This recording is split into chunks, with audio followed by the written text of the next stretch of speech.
नमस्कार, मी Premanand Mahajan, fertiliser cells इंडियामध्ये आपले स्वागत आहे.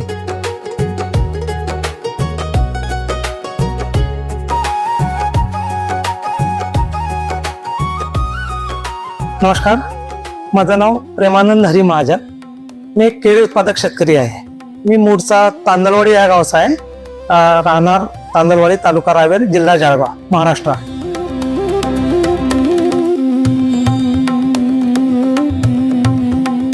तर मी मागील 20 वर्षापासून केळीची शेती करत आहे.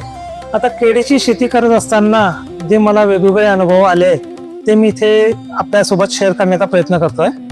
हे आपण जे माझ्या मागे बघतायत हे केळीचं पॅकहाऊस आहे. हे सर्व काही करून इथे प्रीकुलिंगमध्ये नेतो आणि प्रीकुलिंगमधून ते कुलिंग झाल्यानंतर रेफर कंटेनरने मुंबई JNPT इथे ह्या केळीला आम्ही रवाना करतो निर्यातीसाठी. चला, मी आता आपल्या केळी बागेत आपल्याला घेऊन जातो.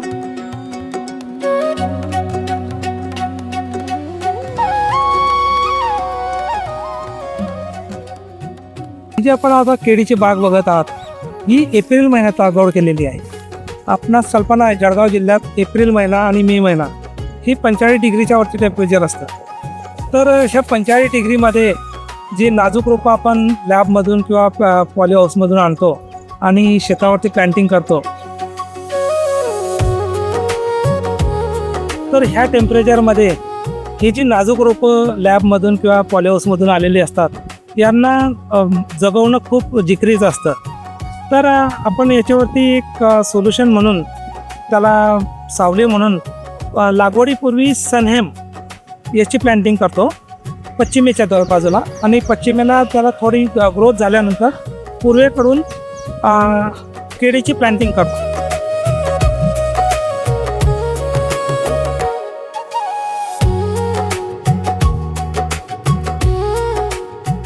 त्यामुळे दुपारच्या वेळेला जे जास्तचं तापमान असते त्याच्या सावलीमध्ये हे झाड ग्रोथ करते, आणि जी दुपारून गरम हवा येते ती गरम हवा थांबवण्यासाठी पण त्याचा उपयोग होतो. आणि आज रोजी जरी 43-44 टेम्परेचरमध्ये आपण बघू शकता की बागेची ग्रीनरी काय आहे. तर हे सगळं तंत्रज्ञानाने आपण पॉसिबल होऊ शकते ह्या सगळ्या गोष्टी.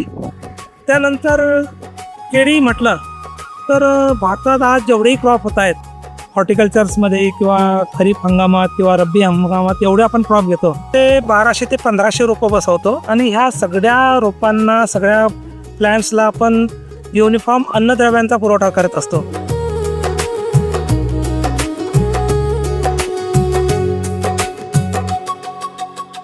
तर एवढ्या मोठ्या प्रमाणात आपण त्याला अन्नद्रव्य देण्याची गरज असते, कारण त्याची भूक तेवढी आहे. आपण त्याच्यापासून प्रोडक्शन तेवढं घेतो, त्यामुळे तेवढ्या अन्नद्रव्यांची गरज आहे. मागच्या 40-50-60 वर्षापासून आपण ह्या जमिनीत अन्नद्रव्य व्यवस्थापन करत आहोत किंवा मोठ्या प्रमाणात फर्टिलायझर्स आपण टाकत आहोत. त्यामुळे आता असं झालेलं आहे की थोडा जमिनीची गुणवत्ता ही खालावते आहे. जसं त्याचा pH हाय होतो आहे, जमिनीचे सॉल्ट वाढत आहेत. तर भविष्यात आपण याच्याकडे लक्ष देणं गरजेचं आहे.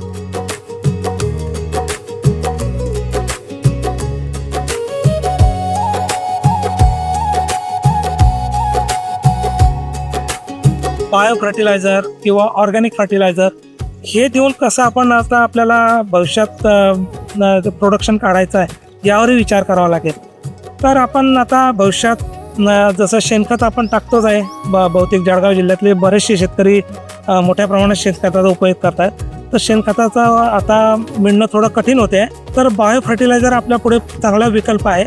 पण चांगल्या मल्टीनॅशनल कंपन्यांनी खूप चांगले ब्रँड्स आणून बायो फर्टिलायझर चांगल्या पद्धतीचे शेतकऱ्यांना मिळवायला पाहिजे, अशी आमची अपेक्षा आहे.